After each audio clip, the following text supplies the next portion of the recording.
Welcome back for yet another lab. This time we're going to be doing analyze data in a data warehouse. This lab should take you approximately 30 minutes to complete if you're unfamiliar with Fabric data warehouses, but it's going to take us considerably less amount of time in this short lab video. So in this lab, let's kick off by creating a workspace. So to create a workspace, we're going to click on the Workspaces button on the left pane menu, and then go ahead and create a new workspace with the plus new workspace button. We're going to name this workspace DP-600 Lab 5, for example. Make sure we have either the trial capacity or premium capacity or fabric capacity selected and hit apply. Once we are done with creating our workspace, we're going to go ahead and create our data warehouse. In order to create a data warehouse, I'm going to click on the plus new button, and we're going to scroll down to the store data section and look for the warehouse option and give it a name, DP600 Lab 5.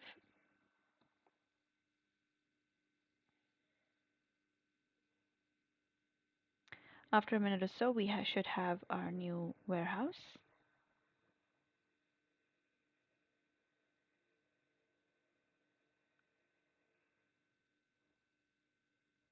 There you go. We have our warehouse ready. For the next task, we're going to create some tables and insert some data into these tables. So what I'm going to do here is create a new SQL query here. And we're going to copy this code to create a new table. As you can see, if you open up the schemas, we don't have any schemas yet. There you go. We have some default schemas which will always be created, like the DBO schema, the information schema, the sys schema, and also after a little bit you'll see a query insights schema. So we're going to be using this default schema, which is DBO, and create this new table called dim product.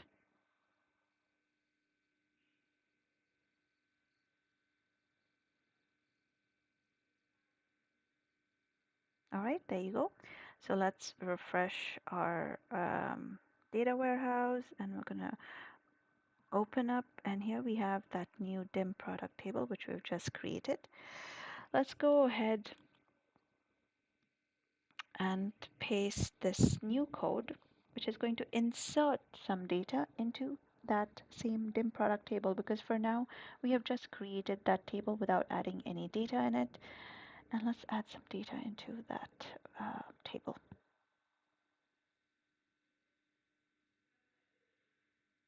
All right, that has been successfully added. So we can open up now our dim product table just to make sure that we have those 3 lines of data.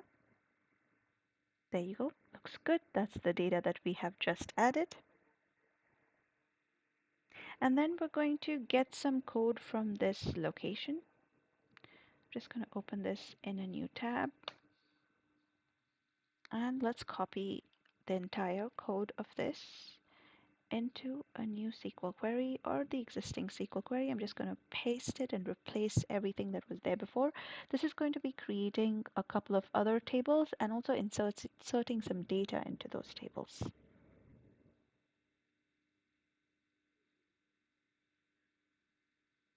The script should take about 30 seconds to run, and we can monitor that time here on the bottom.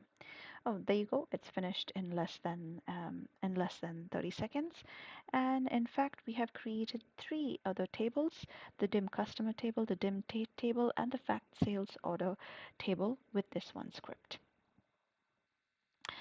The next task we're going to be doing is defining a data model. For this, we are going to scroll to the bottom of in this Explorer pane, and we're going to select this Model Layouts button to take a look at the layout of our model. All right, there you go. We have our 4 tables. Let's close the other things we have opened here. And we're going to just make this a little bit smaller so we can see everything in one screen. And we're going to rearrange the table so that our dim customer is on top, and on the side, on the left of it, we have product, on the right of it, we have date, and just below it, we should have the fact sales order. Let's do that. We'll put the fact sales order right here below. And then I'm just going to move this here and move this here. And I'm going to put this right up here. There you go. Now it looks more similar to our image in the instructions. I can also zoom in a little bit. There you go. All right. Now I'm going to create some relationships between these different tables. So I'm going to drag, for example, the product key from here. Make sure you drag it and drop it on the product key on my fact sales order table. There you go. And you can see it's selected in both the tables. And we're going to make sure that we do this correctly. So I have done it in the other direction. So I'm going to redo this. I'm going to close this and I'm going to drag it from the fact sales order table to the dim product table. And now we can see the from table is fact sales order, the column is product key, the to table is dim product, and the column is product key, the cardinality is many to one, cross filter direction single, make this relationship active is selected, and assume referential integrity is not selected. And I'm going to save this and I'm going to repeat this process with the customer table and the dim date table. I'm going to drag the customer key over here on the customer key here, ensure that the customer key is selected, many to one, single. Okay, looks good. And I'm going to do the same thing with the date key.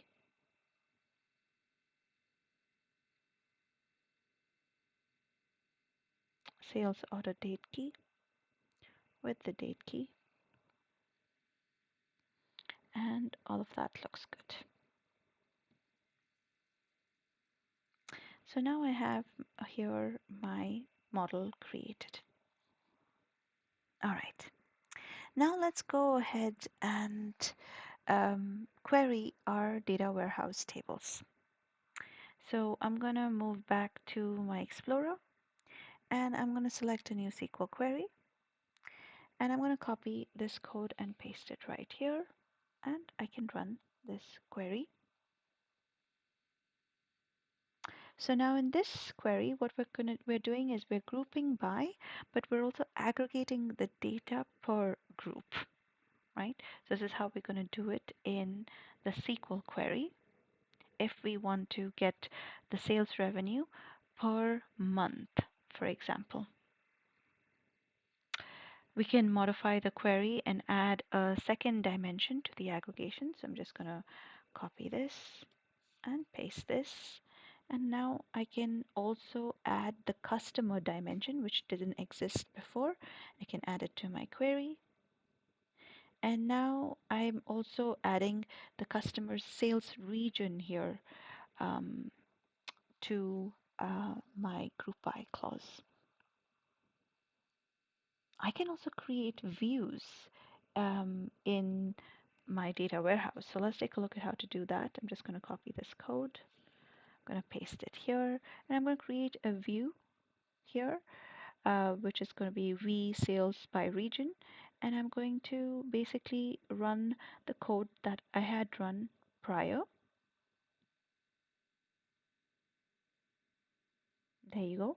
So now if I expand the views, I should see a new view, sales by region, appear here.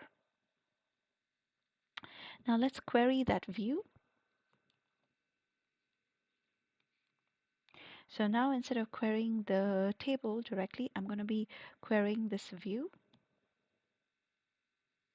And there you go. I can see the data from that view. All right. The next task would be to create a visual query. So let's do that. I'm going to close this query and I'm going to create a new visual query. I can do that by selecting a new visual query here. And I'm going to need to drag and drop tables onto my canvas. So let's drag and drop the fact sales order. And also I'm going to add the dim product. Now we have two tables in our visual query. So I'm going to click the plus button that I have here to merge the two queries.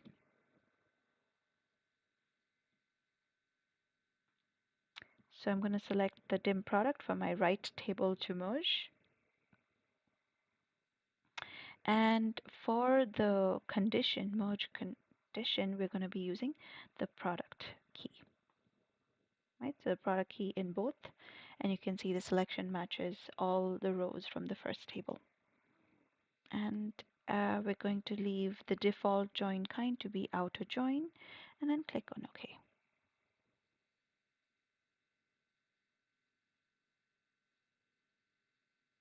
Okay, now we can see here that it's been added as a new column. So what we're going to do here is we're going to try to extract only the column that we want. In this case, it's going to be the product name. I do not want all the columns from my product table into my sales table.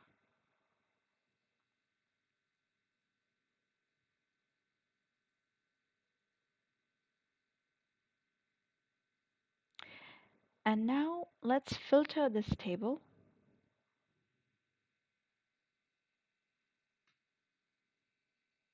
And if we want, we can now filter this table for only the cable lock, for example. That adds another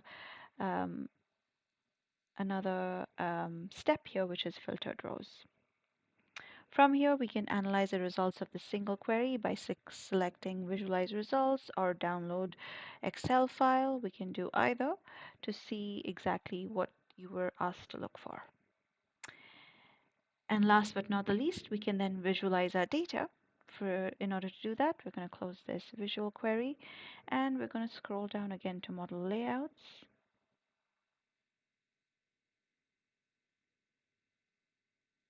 All right.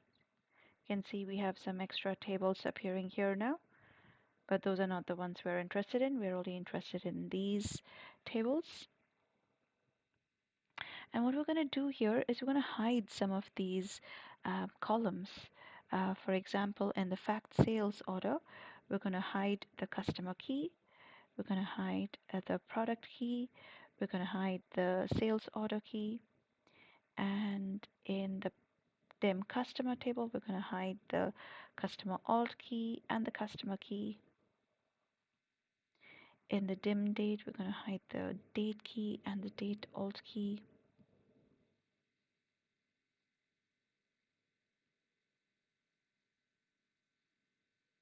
And here we're going to hide the product key and the alternate key, product alternate key.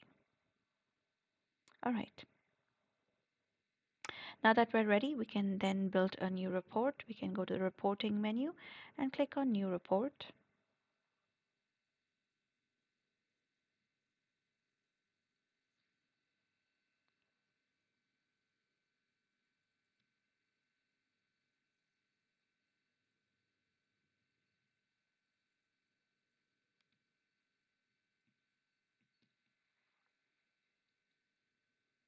I'm not sure why that is not working yet. Let's refresh my page for a second.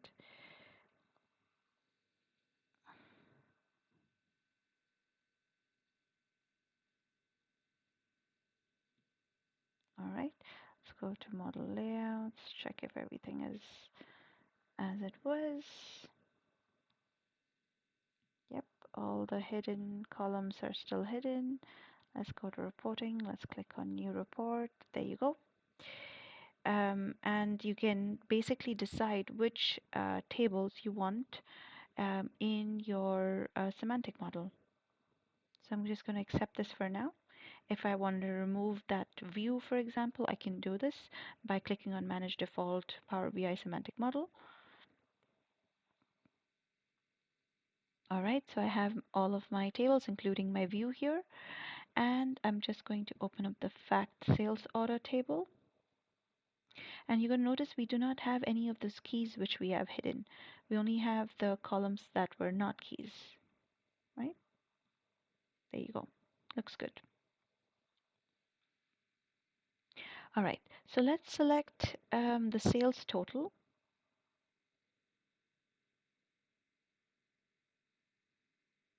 which is by default a column chart. I'm just going to make this a little bit smaller so we can see it a little better. Um, and then let's select category from dim product.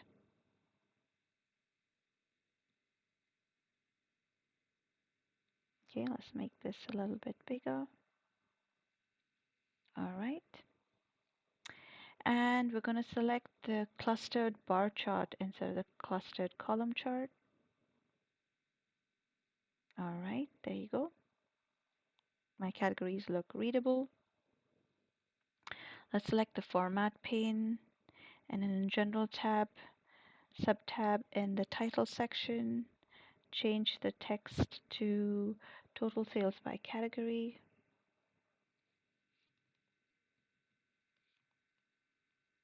Looks much better.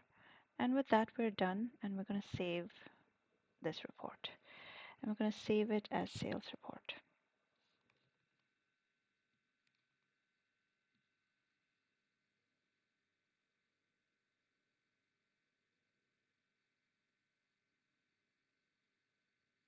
All right, let's navigate back to our workspace, and you can see now we have a sales report, a data warehouse, and that warehouse's semantic model. And with that, we have come to the end of this exercise, and thanks for watching, and see you in another lab